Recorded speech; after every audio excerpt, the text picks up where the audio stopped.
오늘 저희들이 함께 읽은 말씀을 가지고 나사렛에서 일어난 일이라는 제목으로 함께 하나님 말씀을 살펴보도록 하겠습니다. 예수님께서 성령의 충만함을 입어 이 광야에서의 시험을 이기셨습니다. 승리했죠.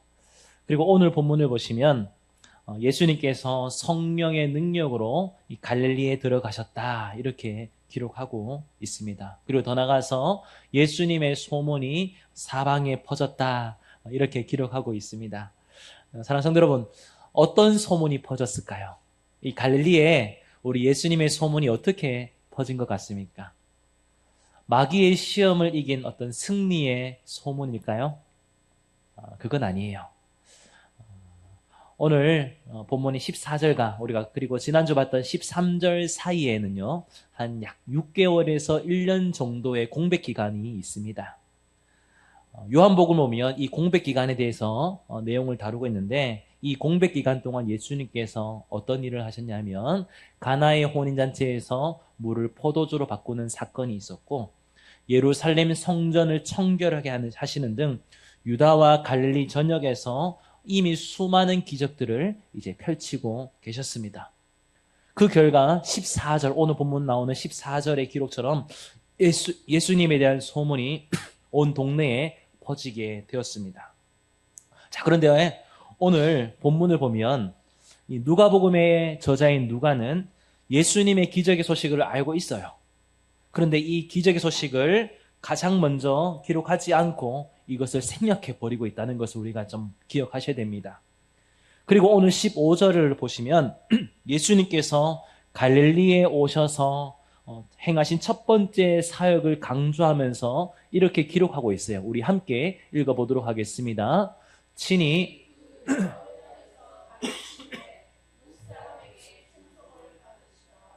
예수님께서 물을 포도주로 바꾸신 사건과 병자들을 고치신 사건 등 많은 이적과 기적들이 있었지만 누가는 그 사건을 뒤로 하고 예수님께서 회당에서 가르치신 사역을 공생의 첫 장면으로 지금 배치하고 있는 것을 우리는 보게 됩니다.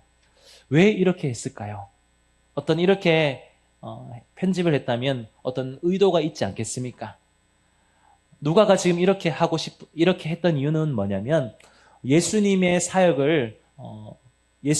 가운데 무엇이 중요한지를 강조하고 싶은 것이 있었습니다. 그게 뭘까요?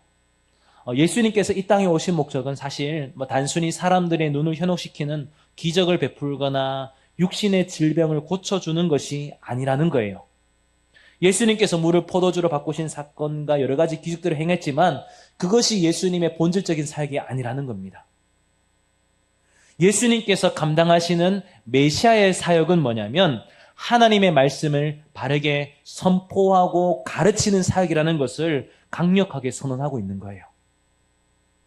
그래서 15절을 보시면 예수님께서 갈릴리에 오셔서 여러 회당에서 가르치시는 사역을 감당하셨습니다.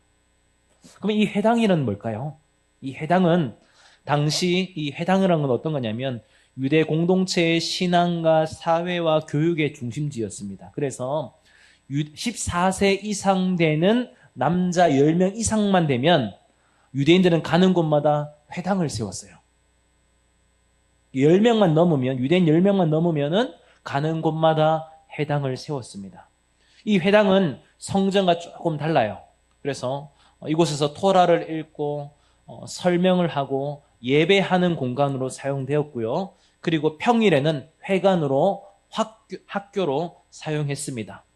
그래서 이 회당을 관리하는 사람을 우리가 회당장 이렇게 부르기도 하는데 신기한 것은 회당장이 설교하지 않아요.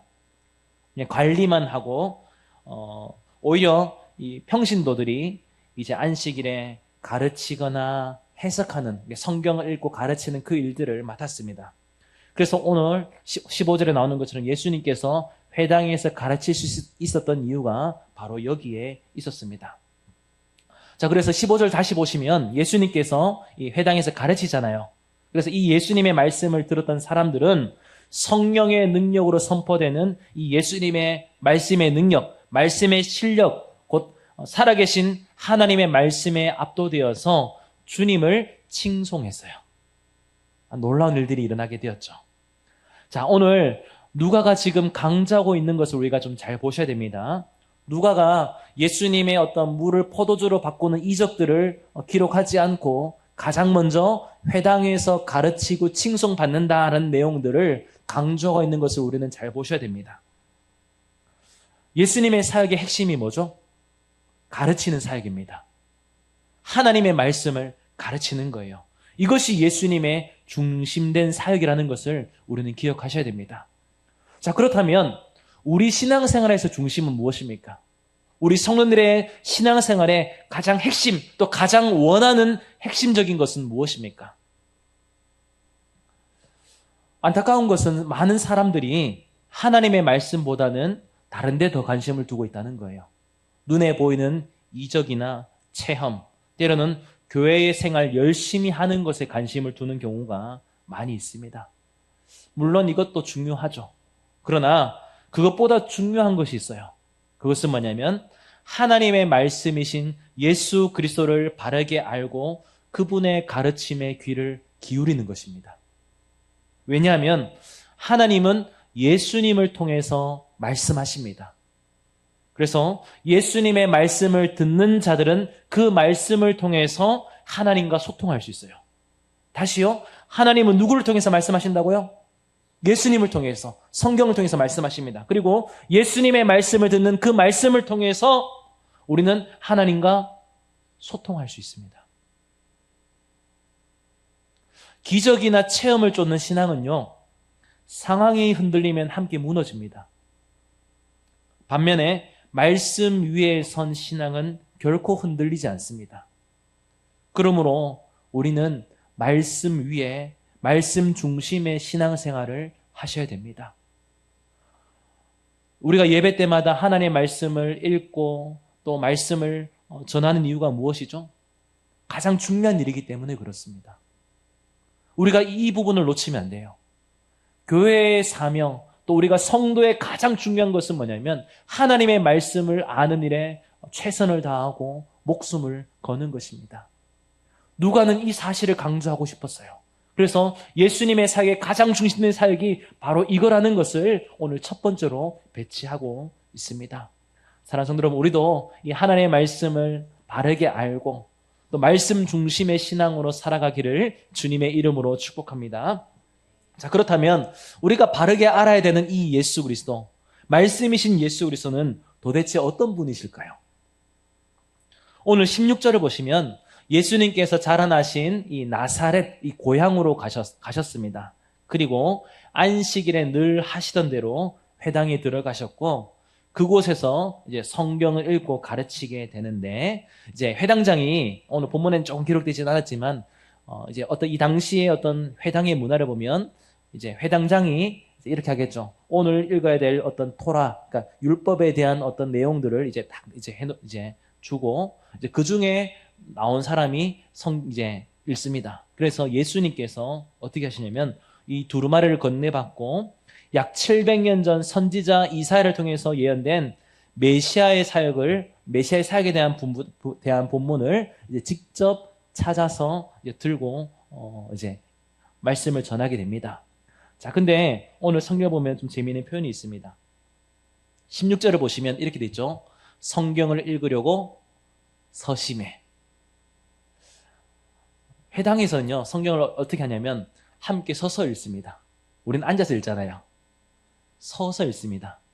그리고 난 이후에 이제 앉아서 이제 가르쳐요. 우린 반대돼 있죠. 앉아서 읽고 서서 전하는데 사실 회당에서는 어떻게 했냐면은 모두가 말씀 앞에 섭니다.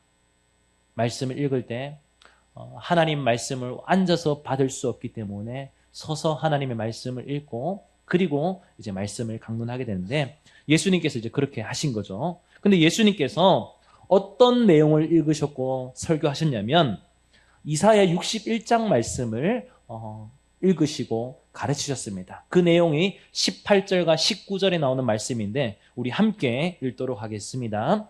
주의 성령이 내게 임하셨으니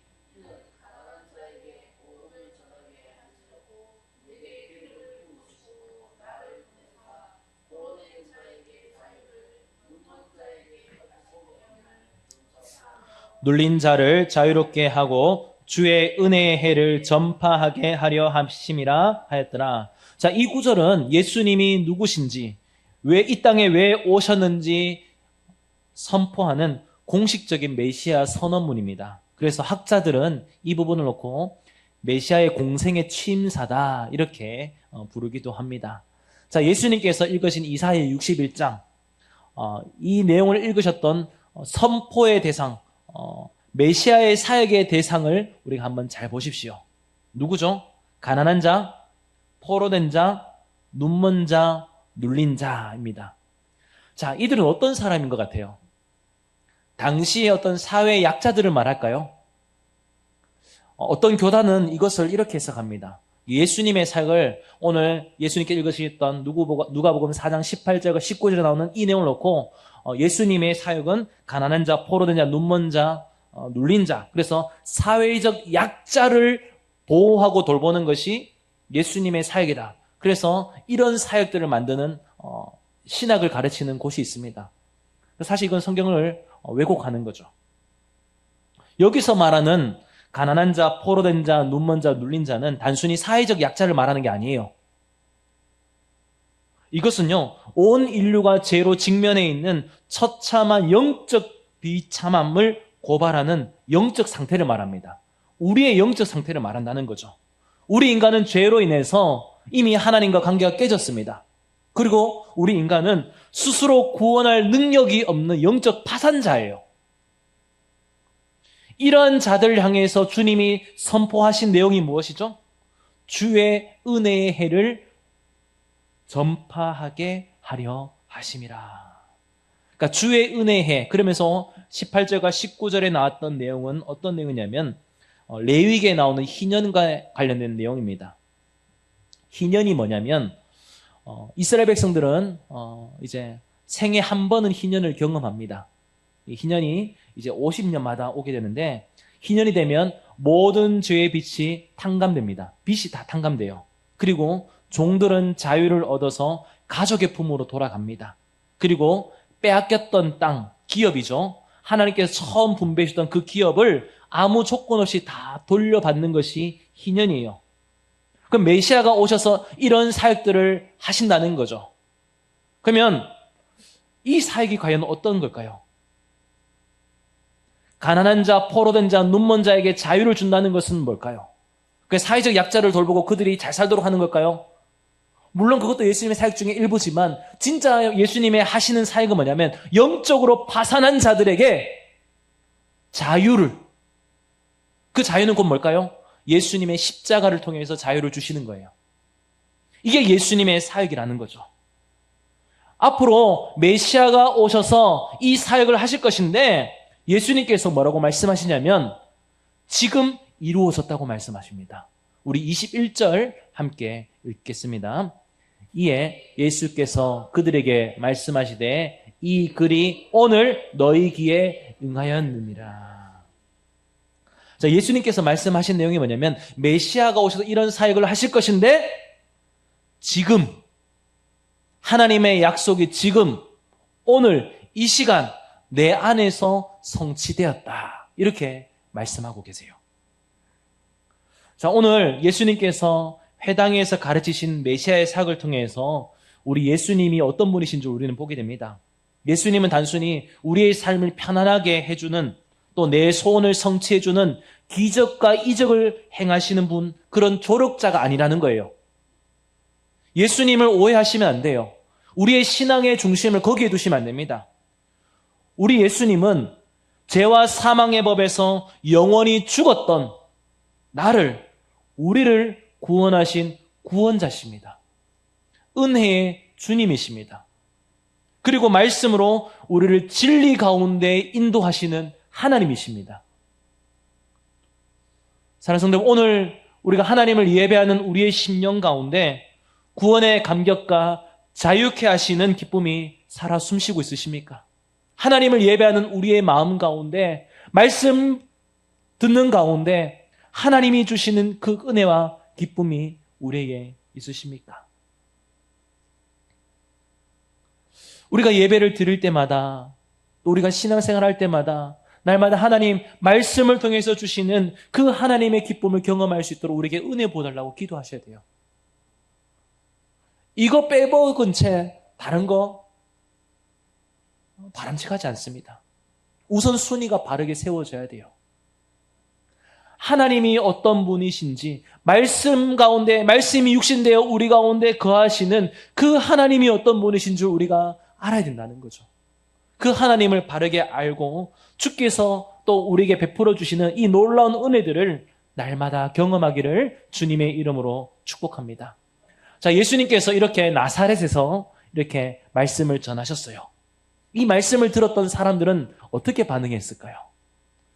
그들은 예수님의 입에서 나온 말씀을 듣고 은혜로운 말씀으로 여겼습니다. 우리 22절 함께 읽겠습니다. 그들이 다 그를 증언하고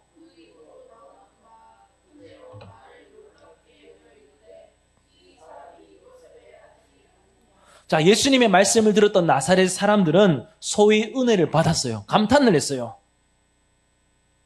자, 근데 문제가 생깁니다. 그 은혜가 오래가지 않았어요. 사람들 사이에서 어떤 이야기가 나오기 시작하냐면 이 사람이 요셉의 아들이 아니냐, 이런 이야기가 나오기 시작했습니다. 요셉의 아들이 아니냐, 이게 어떤 의미일까요? 이걸 조금 더 이해하기 위해서는 같은 내용을 다루고 있는 마가복음을 우리가 좀 볼 필요가 있습니다. 우리 마가복음 6장 3절 함께 자막을 통해서 읽겠습니다. 이 사람이 마리아의 아들 목수가 아니냐, 야고보와 요셉과 유다와 시몬의 형제가 아니냐, 그 너희들이 우리와 함께 여기 있지 아니하냐 하고 예수를 배척한지라. 자, 그럼 다시 오늘 본문으로 돌아와서요. 말씀을 듣고 은혜를 받았어요. 그리고 난 이후에 사람들이 뭐라 했죠? 요셉의 아들이 아니냐. 이 말은 어떤 의미냐? 어떤 의미죠, 그럼? 배척하기, 멸시한다는 거예요. 사람들은 예수님을 요셉의 아들, 또 마가복음에 인용하면 목수로 봤어요. 요즘이야 목수가 좀 인기 있는 직종이죠. 왜냐하면 AI가 이제 못하는, 직접 사람이 손을 해야 되기 때문에 인기 있는 직종이지만 당시의 목수는 어떤 의미였냐면 가장 가난한 하층민 노동자였습니다. 그 사람들은 그럼 이런 거예요. 예수님의 말씀을 듣고 은혜를 받았어요. 근데 예수님이 어떤 사람이라고요? 목수예요. 세상적인 기준으로 봤을 때 세상적인 눈으로 이제 예수님을 평가하는 거죠. 가난한 목수인데, 목수의 아들인데, 다 선입견을 가지고 지금 뭘 하냐면 예수님을 무시한다는 거예요. 자, 이런 선입견이 얼마나 무서운지 예수님과 그리고 예수님의 부모인 요셉과 마리아의 삶까지 부정해 버렸습니다. 우리가 누가복음 앞에 부분을 저희가 살펴봤기 때문에 기억하실 거예요. 나사렛 사람들은 요셉과 마리아가 얼마나 경건하고 신실한 부모인지 똑똑히 봤어요.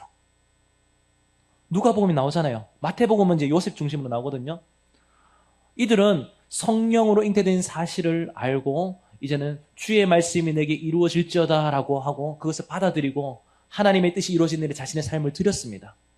그리고 예수님께서 12살 되던 해에 이제 또 성전으로 나가는, 예루살렘으로 가는 그런 일들을 계속했어요. 오늘 본문에도 늘 하시던 대로 안식일을 가르쳤어요. 뭐냐면 바르게 신앙교육을 했다는 거예요.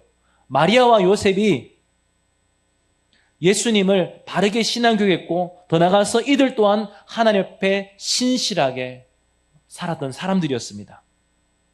그리고 예수님도 예수님의 삶을 볼까요? 누가복음 2장에 나오는 예수님의 삶을 어떻게 소개하고 있죠? 키와 지혜가 자라나며 하나님과 사람에게 더욱 사랑스러워가는 성품을 가진 예수님이었습니다. 그러면 예수님의 어떤 유년 시절 배경도 다 알아요. 부모님이 어떤 사람인지도 잘 알아요. 하나님의 앞에 그리고 사람들에게 얼마나 사랑받았는지도 다 알아요. 이미 성품과 삶이 다 인정받았던 사람이었죠. 그러나 그들 눈에 무엇이 보였죠? 예수님의 입에서 나오는 하늘의 지혜보다 가난한 목수의 아들이 더 보였다는 거예요. 그 결과 예수님을 요셉의 아들, 마리아의 아들, 목수가 아니냐 하며 무시해버린 거죠. 이 선입견을 인해서 결국 눈앞에 계신 하나님의 아들을 보고도 알아보지 못하게 됩니다. 더 나아가 23절을 보시면 이제는 예수님을 향해서 이렇게 말합니다. 가버나움에서 행한 기적을 내 고향인 나사렛에서 행해보라는 거예요. 약간의 조롱이죠. 메시아면 기적 일으켜봐라, 뭐 이렇게 이야기한다는 거죠. 예수님을 안 믿겠다는 어떤 강한 의지의 표현이었습니다. 예수님은 이런 나사렛 사람들의 속내를 꿰뚫어 보셨습니다.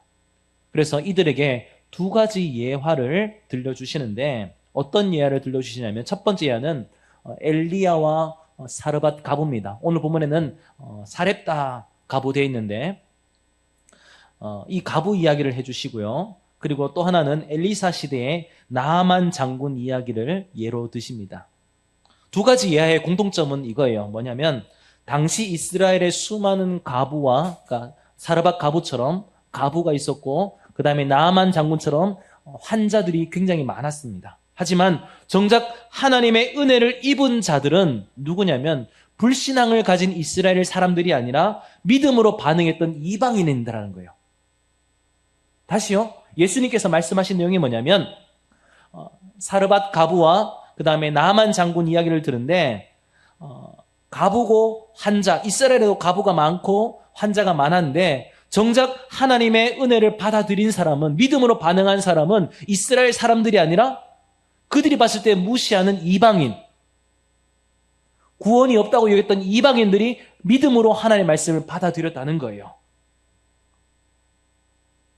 예수님이 왜 이렇게 말씀하실까요? 선입견을 가지고 은혜를 거부하고 동시에 우리만 구원받는다고 착각하는 이들의 영적 교만함을 예수님께서 지적하고 계십니다. 즉 은혜라는 것은 너희들의 기득권이 아니라는 거예요. 너희가 이 선입견을 인해서 복음을 거부하면 이 은혜는 언제든지 이방인에게로 흘러갈 것이다. 이렇게 예수님께서 강력하게 경고하고 계셨습니다. 이게 이제 30절까지 나오는 내용인데요. 이 예수님의 말씀을 들었던, 이 말씀을 듣고 나사렛 사람들 어떻게 반응했을까요? 아, 우리가 잘못했구나 이렇게 깨달았을까요? 아니에요. 28절과 29절을 보면 어떻게 반응인지 나오는데요. 듣고 크게 화가 나서 예수님을 동네 밖으로 쫓아냅니다. 그리고 낭떠러지에 끌고 가서 밀어 떨어뜨려 죽이려고 했어요. 은혜를 받았지만, 말씀을 듣고 은혜 받았지만 선입견 때문에 예수님을 죽이려고 했다는 거죠. 이게 오늘 본문에 나오는 내용입니다. 저는 이 말씀을 준비하고 묵상하는 동안 나사렛 사람들의 이 모습을 보면서 한 가지 질문이 생겼습니다. 우리 성도님들도 오늘 본문을 보면서 질문이 생길 거예요. 어떤 질문이냐면, 지금 나사렛 사람들, 이 회당에 모였던 사람들은 매주마다 안식일에 회당에 모여서 예배를 드리던 사람들이에요. 누구보다도 메시아를 갈망하던 사람들입니다. 그럼 예수님께서 이사야 61장 말씀을 읽으시면서 이 글이 오늘 너희 귀에 응했다. 오늘 지금 너희 가운데 성취되었다. 이렇게 말씀하신다면, 그리고 오늘 본문에 나오는 표현을 봤을 때 가버나움에서 행한 또 우리에게 행하라 했을 때 예수님에 대한 기적도 알고 있었다는 거예요. 그러면 이 예수님의 말씀을 듣고 메시아임을 받아들여야 되잖아요. 근데 오늘 어떻게 하죠? 배척했어요. 예배 잘 드려요. 누구보다도 사모하는 마음이 있었어요. 그런데 정작 그 메시아가 자신의 눈앞에 있지만 내 생각과 다르고 내 기준과 틀리다고 해서 어떻게 한다고요? 배척해버렸다는 거예요. 왜 이토록 갈망하던 메시아를 배척했을까요? 저는 말씀을 준비하면서 이 부분이 계속 묵상이 되었습니다. 오늘 본문은 이것을 우리에게 좀 지적하고 있습니다. 오늘 본문은요, 이 나사렛 사람들의 이 모습을 통해서 두 가지 제약을 우리에게 말씀하고 있습니다. 첫 번째는 뭐냐면 내가 다 알고 있다는 선입견이에요. 요즘 기업이나 관공서를 보면 이제 사람을 뽑을 때 블라인드 면접이라는 것을 많이 합니다. 이 블라인드 면접이라는 것이 뭐냐? 블라인드에 내려온 거 아시죠? 이 블라인드 면접이 뭐냐면 지원자의 출신 학교가 어디인지, 또 부모가 누구인지, 집안 형편이 어떠한지를 소위 말하는 스펙을 완전 다 가린 채 이 사람의 인품과 실력을 보고 인재를 뽑는 것을 블라인드 면접이라고 말합니다.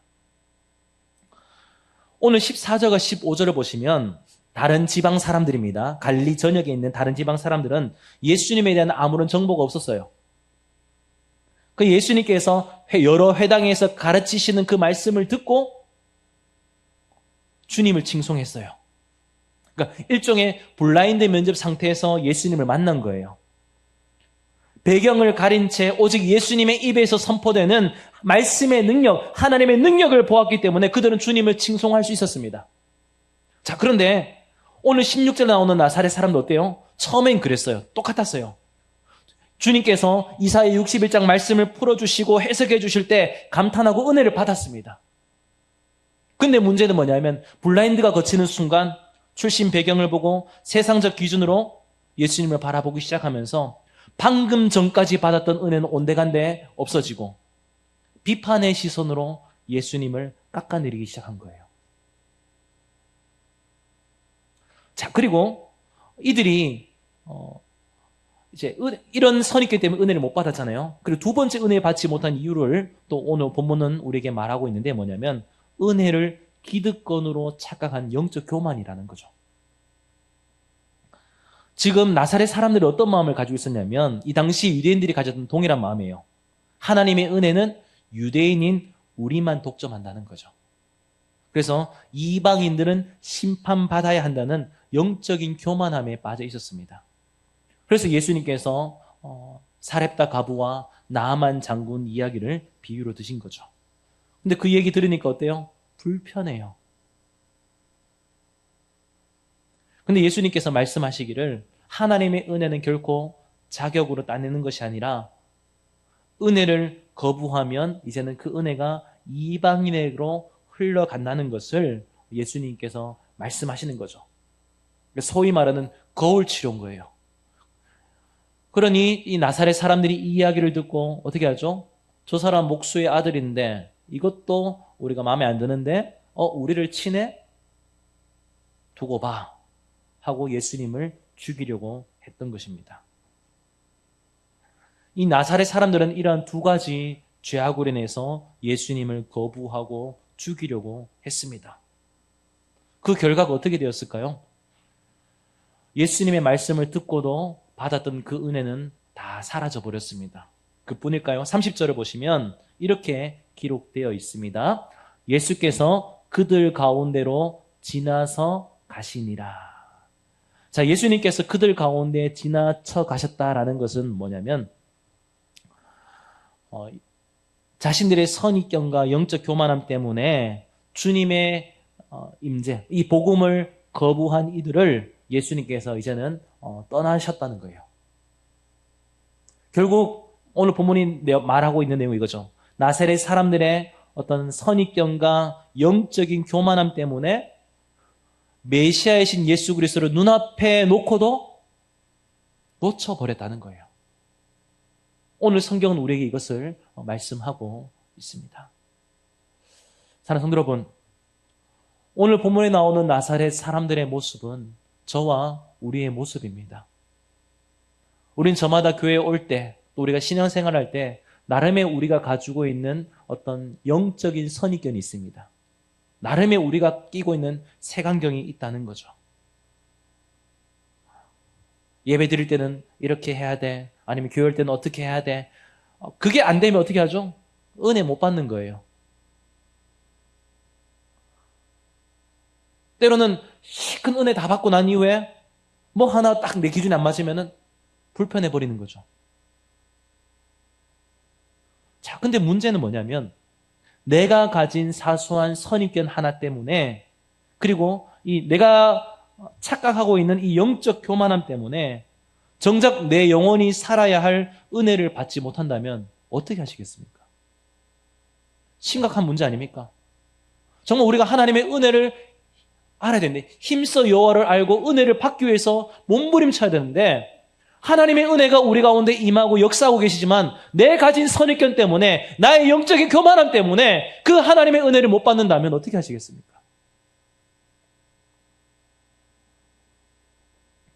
우리 안의 선입견, 우리 안의 영적인 교만 깨뜨리지 않으면 은혜 못 받습니다. 받은 은혜도 차버리게 됩니다. 너무 안타깝지 않습니까?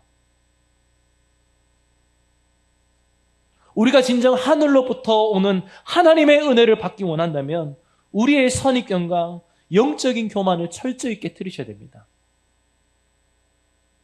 내가 만든 선입견, 내 안에 있는 영적 교만 깨뜨리고 오직 주님의 주권 앞에 우리가 무릎을 꿇을 때 비로소 오늘 예수님께서 말씀하신 18절과 19절에 나오는 은혜의 해를 경험하게 될 것입니다. 우리가 날마다 기도 중 하나님 은혜 받기 원합니다. 그 은혜는 어떻게 받습니까? 우리 안에 선입견을 깨트릴 때 은혜 받습니다. 우리 안에 영적 교만함이 깨질 때 은혜를 받습니다. 내 선입견 가지고 은혜 가지고 있는 상태에서 하나님 은혜 주십시오. 안 됩니다. 하나님 은혜 주셔도 못 받습니다. 정말 우리가 은혜 받기 원한다면 하나님의 은혜를 사모한다면 내가 가지고 있는 선입견 깨트리셔야 돼요. 내 안에 있는 영적인 교만함 깨트리셔야 됩니다. 사랑하는 성도 여러분,